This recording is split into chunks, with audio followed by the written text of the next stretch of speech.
Hello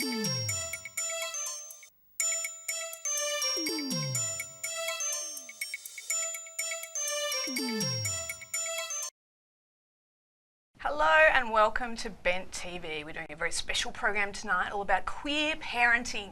I'm your host for this evening, Malice Black, and I'm joined by the very lovely David Johnson Bell and Remy Scholten and Dr. Jen Power. Now, David, you are a parent of a daughter with another gay man? Another gay man, my partner, so Catherine's 4 years old. Okay, beautiful. And Jen, you have a son who is 3? Yes. And also your research area is? Same-sex parenting, among other things, yes. Excellent. And Remy, you also have children. Yeah, I've got a couple of boys, and so I'm a donor dad, so yeah, we'll get into more of that. But I've got a 4-year-old and I'm just over a 1-year-old. Excellent. And I have 2 boys, 2 young boys. So we'll be talking about the details in a minute. But we first sort of wanted to start off with talking about the method of how we got our children.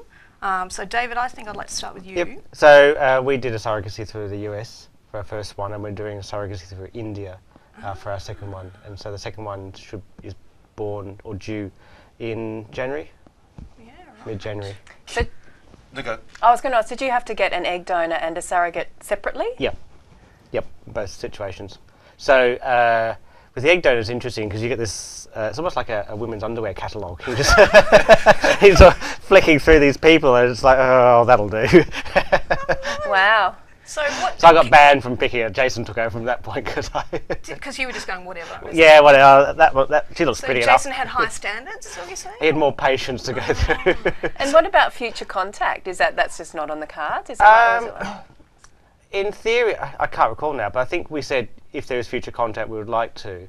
But the problem is that, it could be 18 years later and people's addresses change and things like this. So everyone says, yeah, available for future contact, but then they move and you've got no real forwarding address. But yeah, I don't see what happens. Yeah. Okay. So were you like, was there a specific thing that you were looking for in your designer baby? Like, was it like she needs to be intelligent, or she needs to be sporty, or she needs to be gorgeous, or? No, not really. No. I mean, when we were picking the egg donor, I was looking for things like what's the educational levels and things like this. But then you pay more for those ones. Yeah. Really? Oh, okay. Really, the high quality egg donors? If they've got a doctorate degree, you pay more than if they've got a master's degree, which is more than a bachelor's degree, which is more than a high school. Wow. Yeah. Interesting. Yeah. Okay. But beyond that, it was mostly actually the health of the woman, genetics and things like this. Nothing too major. That was my it's main quite criteria. different to just having a baby with Yes. someone, isn't it? Yeah. Yes, like I did. But yes, we won't talk about that just yet. Jen, let's talk about you.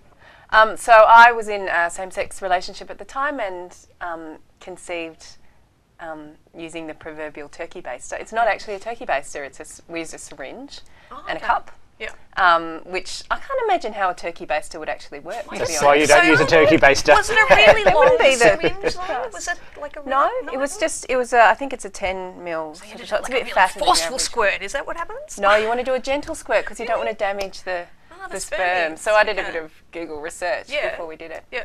And so worked first time, did it? No, it took about 4 goes. Okay. All up.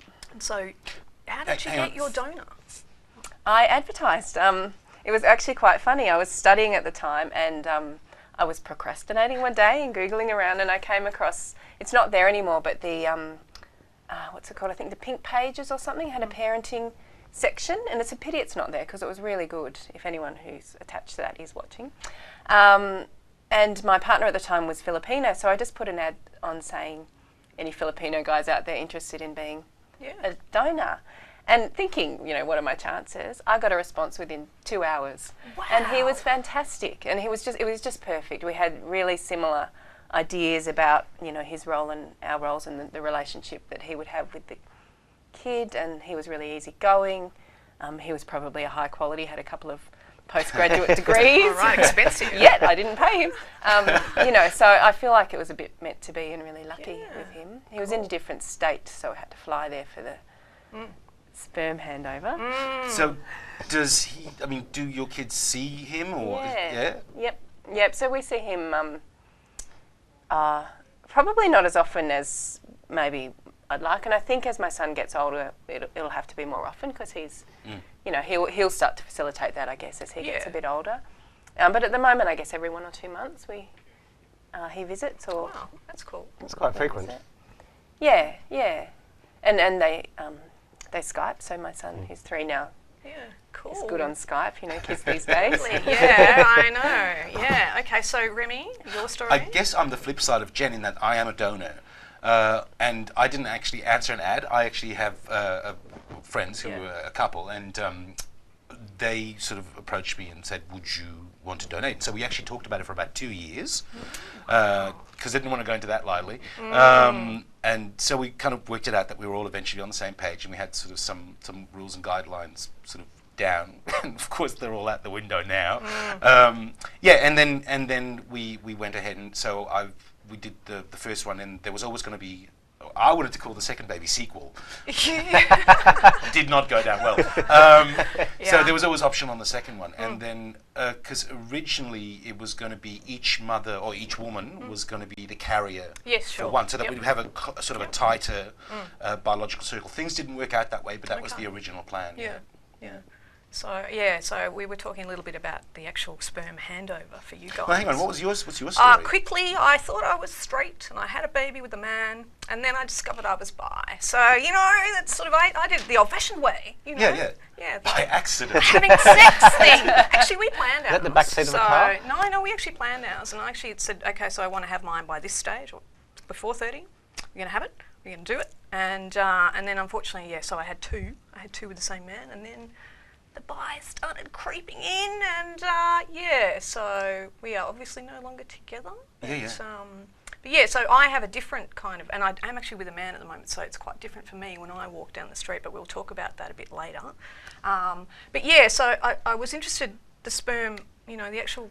How does it all happen? Yeah. Well, I sort of have made this into a little bit of a story of mine, which is that everyone has housemates, and everybody knows that probably someone in the house is masturbating. But to specifically go over to someone's house to have a wank into a receptacle, and can I say, turkey baster, I'm a large man, but no, turkey baster is huge, and when it happens, you just go, is that it? Is that it? Yeah. And actually, it's not as much as you think. No. And by the second one, I was actually losing faith, and I was kind of going, I think maybe I should pull out of this, because it's not. But then I got the phone call, and it had all happened anyway, even though I was like, so. Quickly. Yeah, but you don't actually get very much of it. So and then so I didn't want to sort of say like, oh, I'm ready, so I would start singing jazz. And so the girls knew at that stage that it was time for them to sort of come out. And they were sweet. They bought me like a porn DVD. Nice. Did they get the right kind? Yes, they did. Oh, wow, good. Secondhand.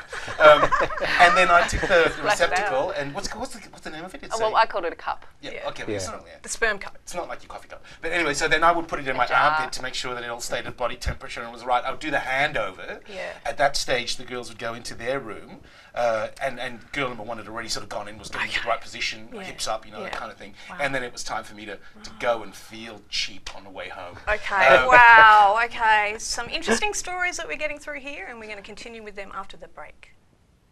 Welcome back to Bent TV. We're talking all things queer parenting. And before the break, we were talking about the sperm donor how-to, and Jen's going to fill us in on her spermy business. Well, just following on from Remy's home job, as we're calling it. So mine was interesting because I was staying in a hotel, which was across the road from where the donor lived. So he'd do the deed, fill the cup, and text me when he was done. Really? And we'd meet in the foyer. Well, we met. He'd come across the road. We'd meet in the foyer of the hotel, and it was so bizarre. I just remember feeling like we were doing something illicit. Like, it was a drug deal handover, and I was imagining what would happen if someone asked us, what's going on here? What are you stopped handing by over the police. Show me what's in your bag. Okay. But he did the same thing. He wrapped it up and kept it warm and ran over. And it's just surreal. I mean, you're doing such a weird thing, yet you kind of just have to go with the flow and. Go with it when it happens. And so, David, tell us about your experience. So, yes, we went to a clinic in Los Angeles, and you just sort of go into a room. and you pick a DVD, and 5 minutes later you come out with a little vial and you hand it over. And so, talking of the porn, did they have the right kind of DVD, or? I think so, yeah. Actually, apparently, they tend to go missing in this clinic. The good stuff, all right, yeah. I'm sure you're paying for that somehow. I'm sure I am, but the second one was in India, and that was a bit different because there was no DVD, no TV. You just walk into this room which had like a hospital bed. I'm thinking, well, this is interesting. I'm not quite sure I'm comfortable about this. Wow. And then you sort of walk out a few minutes later, and so everyone's just standing around. You're thinking, here I'm walking over this vial of white stuff. It's all put onto the counter. It's like, hello, I'm finished. budget You know. I These guess, people are just yeah. sitting there, and I'm thinking, well, I suppose everyone else is here That's for right. exactly the same reason, but you do feel a bit weird. And so, we were talking in the break, how did you decide? You both gave a donation, didn't you? We both gave a donation, and then it was just potluck who became the father in that sense. Yeah, Two right. embryos were implanted and one took, and that became the father. Yeah, okay. And so we were talking about birth certificates because you said you had to get a paternity test? Yeah, so under the way that works, you have to get a paternity test done to establish a biological link, and then you go to court and get a court order. And then in our case, the court order removed the surrogate's name from the birth certificate and put my partner's name as So you father. have two fathers on the birth? Just one. Just one. Depends in the US. It depends on the state that you're in. Some states you can have two fathers on the birth certificate. I think Oh, okay. California, Yeah. Yeah. and other states they just swap out one of the names. So only a father listed, no mother? Correct. Interesting. Just the father. Yeah. Very interesting. Well, I'm listed as donor. Yeah, My name's not on there, it's just donor, I Oh, think. You're on Yeah. as a donor register in Melbourne. yeah. Well, I guess. I mean, the girls kind of took care of the bureaucratics, the bureaucracy. Yeah, so I'm not actually on, I don't think I'm on the birth certificate. No. Okay, so Yeah. Jen, what about yours? So he's got two mothers, my Yeah. son, on his birth Okay, certificate. cool. So the laws actually changed after he was born. So Yeah, right. initially it was just my name, and then you could do it retrospectively. Because But the donor has to Yeah. go on a donor register list because the laws here say that kids have a right to know their Yes. to meet their father Yes. when they're 18. Yeah. And so if you go through a clinic and it's an anonymous donor, they'll register it for you. But if you do it at home, you have to register the donor. Okay, well, I guess I must be on a register, but because Yeah, when probably would we be. conceived, we were actually illegal, I think, when we were doing it in Victoria, because Oh yes, I think that's right. yeah, because we're outlaws. Yeah. Criminals. Because well, it wasn't legalized till. Well, it about- changed in 2000. It was changed in 2008 and came into effect in Okay. 2009. Yes, that So would we have were been breaking the quite law. illegal. Yeah. Yeah. So Radical. you've got one cooking, I guess. One Yeah, another on the way. Yeah, At I the suppose you moment. want to call it. Yes. So what kind of contact do you have with the surrogate? Very little to none. I mean, we had very little contact with the surrogate in America as well. To be honest, that's how I prefer it in some senses. It just makes it a bit easier. Okay. I mean, I have to admit, I did find it fascinating seeing, the mum kind of pregnant and what she was going through and all that sort of stuff. You don't have that at all. No. You just No, get, you just. you just get a the baby. present. Yeah. Yes, yeah. Ah, wow. Yeah, and they won't fit it exit to you, so you have to go over and pick it up. Well, because your first Sort of child like was adoption, I guess. premature, and so Yeah. you would just visit the hospital. And so there must have been one day when they said, "Okay, you can take your Yeah, child." basically, yeah. I mean, by that stage, obviously, the court orders had been done, and so you have to have all the paperwork lined up. Okay. You just can't walk out of the hospital with, With a the baby. baby, yeah. But also because she was premature, then it was also up to the hospital when they're going to release her as well. Yeah, And they right. released her, I think, 5 weeks. She was 4 weeks in ICU, and then 1 week in whatever the next level down was. Okay, cool. So I guess we were going to talk about, what made you decide to want to be a parent, I guess. So maybe Jen, we could start with you. You know, what kind of happened that meant that you wanted to be a mum? It's really funny because when I was in my early 20s, I don't think I really thought that I would have kids. Yeah. And I Me hit about too. 28, Yeah. I think, and Yeah. the biological clock That's just starts crazy, to isn't slam it? you. It's Yeah. bizarre. And people had told me that would happen, and You I said, never happened to me, right? never Yeah. happened to me. Yeah. Yeah, and it's just sort of that niggle that grows, I guess, over time. And I wanted to have one before I turned 35. Yeah.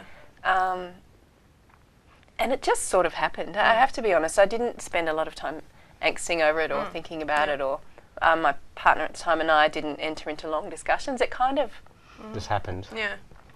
just happened. Yeah. Yeah, That's probably as much the as it easiest can just way. happen when you're not Yes. just having Yeah. sex Well, in the like back you of a said, car. yeah, well, exactly. And like you said, you were just, Googling one day. Yeah, I didn't expect yeah. the donor thing would happen so easily. So I feel lucky. in that Yeah. way. So David, you guys obviously the opposite because Yeah, you had so- to do a whole I mean, rigmarole. certainly when I was in my 20s, I didn't think anything about children. Like, no way, I'm not Yeah. going to do that. I think we're all the And same then, there. I don't know, you just get a bit older and, yeah, there is actually a male biological clock as well. Yes, totally. Yeah. And so it just started ticking and we thought about it, and that's when I think it was Lee and Tony were on the SBS program. Okay. So this is what, 2002, 2003, I think, 10 years ago. And so from there, it just gave some options and ideas. I thought, oh, okay, Yeah. and just cool. took it from there. Excellent. And Remy, of course, it wasn't really Well- your decision. Well, you know, eventually, but your friends were the. yeah, but I mean, it was my decision because we talked Yeah. about it for 2 years. But Yeah. I mean, even that being said, like Yeah. you said, you didn't do a lot of planning. But the thing is, a lot of the planning that we did really did kind of go out the window because life happens. Yeah. What the advantage for me personally, I guess, was having talked about it is that we learned how to talk to each other Yeah. about stuff, and I think that's one of the things that for me was very important, learning how to have those conversations Yeah, about that kind of stuff. Yeah, which you need when you're going to be a parent, basically. Yeah. You've got to do a lot of I talking. think You have that's to do a lot so of talking. true, Yeah. though. Yeah. Yeah. Like the plans that you make, no one knows how it's going to be when you have a kid, and you hear a lot of donor relationships that really go nasty once Yeah. the baby's born. But if you've gone through a process where you've learned to communicate, I think that's all you can do. Yeah, and you Nothing do, can be set in stone. Yeah, and you do get a lot of like horror stories. You Yeah. know, people love to. I guess human beings to a certain extent. Oh, did you hear? It was terrible. You know, but when you read it, there are some really positive stories out Oh, there there. are great stories. And one of the big things for me as well was I went to, I don't know what it was, I don't know if it's a support group, but I went to see some kids of queer parents, and they were doing a talk and all this sort of stuff, and I just was so impressed with them, and they just seemed so normalized and Great. kind of normal, Yeah. smart kids, and I was Imagine just that. like, great. And I guess I also like the idea of the extended family, like a village. It's not just mum and dad, it's like Yeah. everyone gets Yeah. involved. No, that's what we need in our culture, more extended families, I think, and obviously different types of queer families, straight families, etc. But I'm sure we'll talk more about that after the break. Stay with us. Hi, you're back on Bent TV, and we're talking queer parenting, co-parenting. What exactly is involved there? So I guess that's one of the other examples. I've got a lesbian couple who are friends of mine in Sydney, and so they also have a donor, but he's not a donor in that, like I see the boys, you know, Yep. once every 3 weeks, Yep. etc. Whereas he actually takes the boys for like about half the time, really. Really? Wow. Yeah. So it's kind of like being born into a separated Yeah, yeah, couple. yeah. So they spend half the time with Lisa and Maggie and half the time with Robin and his partner at the time. I think they're not together anymore. But that's what I mean with that idea of like they've got 4 parents. Yeah, yeah, You know, yeah. even Cool. though they're separated, Yep. or 2 of them are now, and then it just get more and more. But yeah, so that's it. And then Robin also gets involved with the financial side of Wow, things. so I think that would be a lot of hard work, I think. So it's sort of time, decision making, and Yeah. finances that. Yeah. Yeah, well, I mean, I Distinguish obviously that. have an ex, and so we do co-parenting in a different sense, as do you, Jen. And it's difficult, right? So I don't. And you say you don't actually have that much to do with the decision, kind of. No, so I don't take financial responsibility, Yeah. but the double-edged sort of that is that I can't say, oh, not Catholic school. Yeah, or, yeah. you And know. you couldn't name the baby sequel. Yeah. And I wasn't allowed to call But it having the said that, I was with someone. I wanted to call our firstborn dude, and he wouldn't have it. Okay. I wonder So- why. I know. But Jen, let's talk a little bit about your research. Some of the things that you've looked at in terms of reactions. Yeah. So we've done, we're doing various things, but one of the projects I work on is one where we've surveyed about 500 same-sex attracted parents in Australia and New Zealand.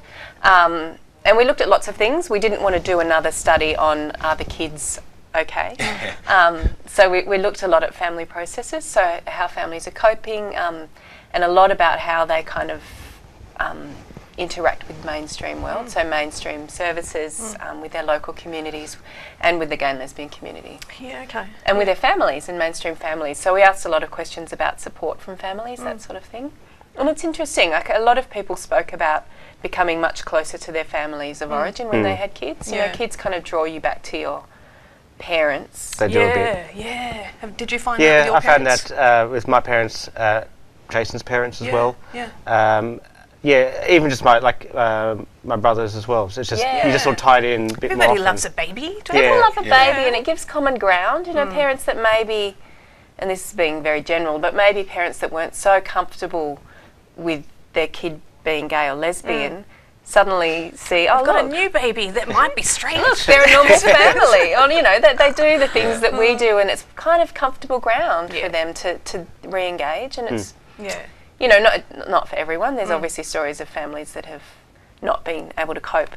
But on the whole, it was a good thing when babies came in. Yeah, so, and talking about, like, public reaction, have you sort of experienced any kind of backlash or anything? No. I mean, Jason's mother wasn't overly impressed at the start. She thought it was a daft idea, and Jason's grandmother thought it was a completely daft idea. Oh, really? But now that Catherine's come along, Jason's mother's had a change of heart, let's say. Yeah. But, you know, work colleagues, they don't even bat an eyelid. Yeah. You know, so, okay.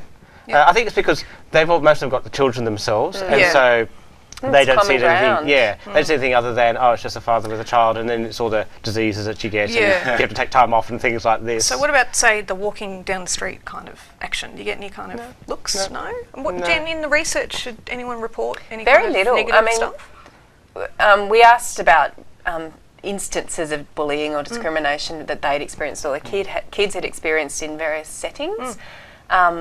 School obviously was the most common, and that was again most common in regional rural areas and more common in outer suburbs. But overall the instances were very low. You know, kind of 5% had experienced some sort of discrimination, but on the whole, no.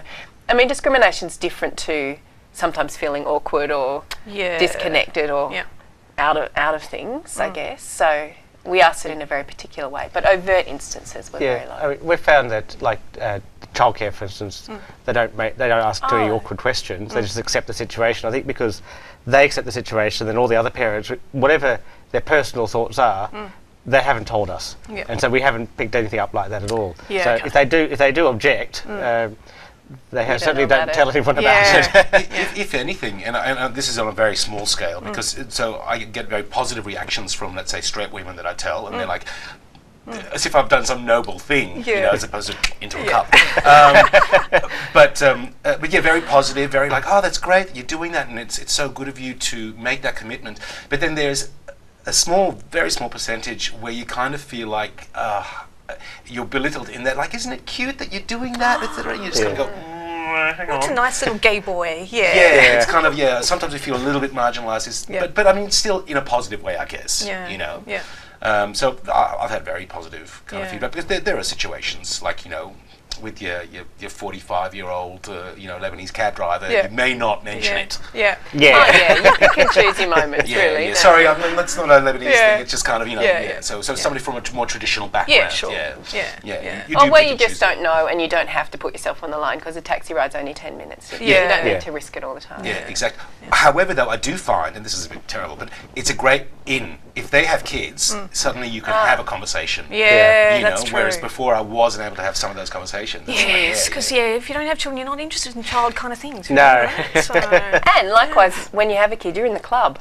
Like, you're in some kind of club You're that you didn't know existed before. Yeah, that's true. And when you're part of the club, you're allowed to diss the kids. Yes. It's great because everybody understands the nightmarishness of it. Whereas, like, if you're outside the club, you can't really say, "Oh, children are terrible." You know, whereas like, lousy children. Your little monster doing that. You know, it's great. So you've got an in. Yeah, that's true. Yeah, and just quickly before we go, what do you get called? Do you get called mummy? You don't get called mummy, do you? I get called Daddy Remy. Nice. And one is mummy and one is mama. Cool. Same. And David? And Daddy David, Daddy Jason. Awesome. And I'm just Mummy Malice, in fact. Yes. So we have been having such an awesome conversation about parenting in the queer community, and I would like to thank Remy, Jen, and David. Thank you. Don't forget, we're always here. Come back and see us again next time. Good night.